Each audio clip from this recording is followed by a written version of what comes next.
Have you ever used a Post-it note before? What about super glue? Ever had an x-ray done? These are all things that people either use in their day-to-day lives or things that have been instrumental to human advancement, but they are all also mistakes. Take super glue, for example. It was created by Harry Coover during World War II when he was trying to make plastic for gun sights. He failed, but ended up creating super glue, which he later used as a heat-resistant polymer for jet planes, and is now used for a variety of things, such as putting together my dresser drawers. The Post-it note, created by Spencer Silver when he was trying to create a heavy-duty adhesive for the aerospace industry. Like Coover, he failed, but the lightweight adhesive that he ended up creating is now used in Post-it notes, something that people use around the world to bookmark things and take notes. I mean, the X-ray was created by German scientist Wilhelm Conrad Röntgen when he was trying to make a light bulb in 1895. The thing about all of these scientists is that they were unafraid to experiment. They took risks and most certainly failed, but it is because of the mistakes that they made that we are able to have all of these amazing inventions. And it's not just super glue and x-rays and Post-it notes that stem from mistakes. There are hundreds, if not thousands, of other inventions made by scientists across the globe that we have because of mistakes. And mistakes don't, and while it may be difficult and scary to come to terms with making mistakes, they are quite literally the best way to improve and learn. Take me, for example. I'd like to think I'm a pretty good student. I mean, for years, I never really failed a test or struggled in a class. So in my sophomore year of high school, I decided to sign up for our school's IB program. And because I had liked chemistry so much in my sophomore year, and I thought I was relatively good at it, I decided to sign up for our school's notoriously hard IB Chem class. I mean, things were going pretty well until we got our second test back. Let me set the stage for you. We were cleaning up after a lab and I was in my bright pink lab coat trying to emulate my all-time favorite movie star protagonist, Elle Woods, but chemistry version, when we got our second test back. Instead of the bright, beautiful A, or I would have even accepted an A-, I was expecting on my paper, what stared back up at me was a big, fat, purple F. A 57.4% to be exact. I felt like my entire world came crashing down on me in that very moment. For the life of me, I simply could not understand how I could have failed. I mean, I was good at chemistry. I felt like I was understanding what was going on in the class. I did all of my notes. I did my homework. I paid attention so much. This just felt impossible. Until a few weeks later, it hit me. I had stayed in my comfort zone for far too long, only really taking classes I thought I was good at, and never really learning how to fail, or more importantly, what I needed to do after I failed. I struggled with this for a while. I didn't know what to do. I had never known what to do. But I decided I needed a change. And so I quizzed my friends relentlessly on their studying strategies. How did you memorize that acid? How did you learn and memorize the equations needed for this specific type of question? I went to my chemistry teacher's lunch and learns to ask him, albeit silly, but important questions I needed to get better at the subject. And slowly but surely, not only did my chemistry grade improve, but all of my grades improved. And I accredit this to the fact that I failed.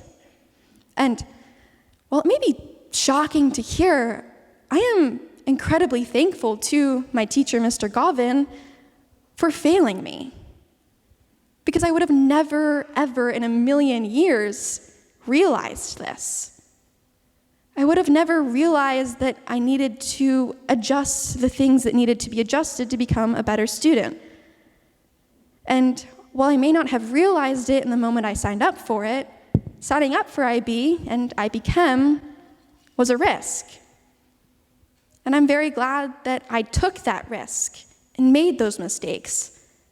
Because if not for them, I don't know where I would be right now.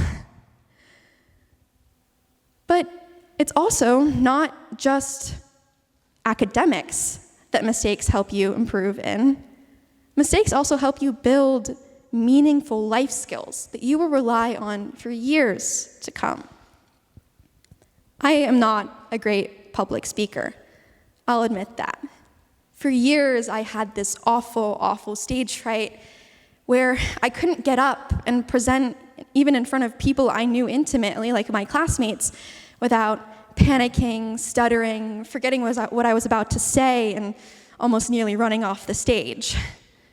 So, in my freshman year of high school, I decided to sign up for our debate team, thinking that hopefully it would make me better at public speaking. But I struggled a lot, especially in those first few years, because I was still afraid. I didn't show up to many meetings where we'd rehearse our debates because I was too afraid that my peers would judge me and think I was less than them for making reasonable mistakes in rehearsals. I didn't end up signing up for a lot of competitions because of this fear, and therefore I never improved at all because I was afraid of making mistakes and taking risks. But I realized this year that I was never going to meet my goal of getting better at public speaking if I never took risks and made mistakes. So, with the encouragement of my good friend Zoe and speech coach, I decided to make the switch from debate to speech and took on memorizing and acting out a 10-minute long speech from The Grapes of Wrath. Like debate, this was very hard for me. I am most certainly not the type of person with the skill set that is required to take on such a speech. But I found that I did it anyways. I begrudgingly went to rehearsals, and with a little bit of pushing from Zoe, I performed my speech in front of my peers, and I was really nervous when I got my first feedback sheet back. But the feedback sheet that I got back for all of my mistakes that I made in rehearsal really helped me realize what mistakes I had done and exactly how to fix those mistakes so that I wouldn't do them again in the future. And I actually found myself getting a lot better at public speaking. And so I performed. And I went to districts, and then I went to states. And while I can't get up here and tell you all that I blew everyone away with my amazing speaking skills, and I actually got first at states, and all of the above, I was just so great at speaking, quite the opposite. What I can say is that I got up there, and I talked, and I performed, and I found that I wasn't really afraid anymore of making mistakes and being judged. I met so many other people at districts and states who, just like me, were afraid of making mistakes and were afraid of judgment from our peers. And what really hit me was that these were people who had been doing this for far longer than I had, but still had these fears. And I was able to realize that it's okay to sometimes be afraid of making mistakes and being judged, but you also have to just get up there And you just have to do it, even if you do end up making a ton of mistakes. I know I made a ton of mistakes, but I was able to look back at the feedback that my judges gave me and realize what those were.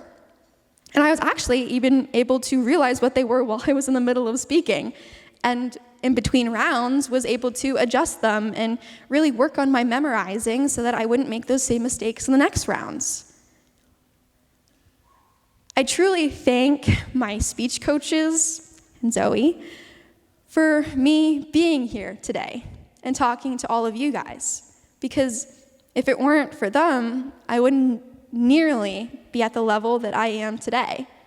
And I have made, and probably still am making, a ton of mistakes throughout the entirety of this speech, but I find that I am still up here, and that the spotlight right above me and the ceiling has not come crashing down, and that I am actually completely and totally okay right now. I guess what I'm trying to say is that mistakes are incredibly important, and you have to get out there and take those risks. When I was in first grade, my parents got me a confidence tutor. Her name was Lauren. She taught English at a private school in New York City where I grew up, and she was recommended to us by my first grade teacher because I struggled a lot with even asking questions and participating in class. I was very, very, very afraid of messing up in front of my peers and having them judge me. We had spent the better part of maybe 4 years trying to get me to somewhere where I could do something like this in front of an infinitely smaller group of classmates. I was very scared back then. I'd like to think that if Lauren was here today, she would have a heart attack. I am not afraid anymore. I am not the same little girl who ran under my dining table when I met Lauren for the first time because I was so afraid of meeting new people. I like to think I am not the same little girl freaking out because I have a presentation in class that would maybe last 5 minutes. I'd like to think I'm a lot stronger right now. And that is all because of the fact that I took that risk of switching from debate to speech and really putting myself out there and making myself willing to accept my failures and my mistakes and be able to learn from them. Because you can't just make a mistake and then expect everything to fix itself on its own without you doing anything about it. Like a little flower that you would maybe plant in your garden or in a little pot by your windowsill, it won't grow immediately and bloom. You have to move it around, change the spot so that it gets the right amount of sunlight. Or, you have to change the amount you water it and realize, okay, well, I just watered it way too much. Maybe I need to decrease that. But then also realize, okay, maybe I'm watering it way too little. It looks really fragile. Let's switch this up. Plants require a lot of attention and time before they can finally pop out, sprout, and bloom. Humans are the same way. You have to be patient, and you have to adjust things and be willing to accept the mistakes that you made as signs that, okay, maybe I need to change this so that I improve on a whole. I guess what I'm trying to say, and what I've been trying to say throughout this entire speech, is that you have to make mistakes. You have to take risks and accept failure when it hits you. But when you fail, you can't just give up and sit there. You have to keep on going. You have to keep on pushing.